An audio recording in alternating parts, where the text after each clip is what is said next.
Well, if you're a Carson Mumford fan, you're going to be sad.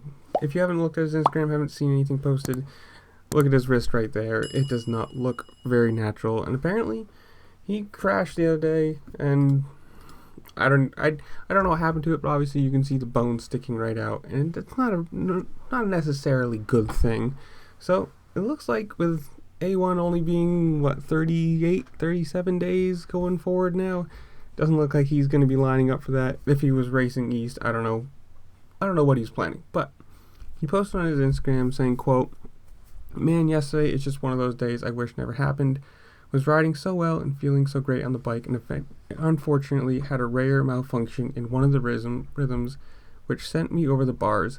I landed straight on my back, and first thing I thought was, oh no, my season was over. Right away, Bradley Taft was standing over me asking if I was okay. I showed him my wrist and said, call an ambulance. Such a bummer, blah, blah, blah, blah, blah, blah, blah." So it sounds like, if you want to read it for yourself, it's on screen. But it just sounds like, rare bike malfunction, something, maybe it locked up, chain came off, who knows what, sent him into a berm, and, well, bad things happen when you land into the side of a hard dirt berm. But sad to see for him. Hopefully he heals up well, heals up quick, and get racing this year, maybe the West, or who knows. But sad to see, but that is racing.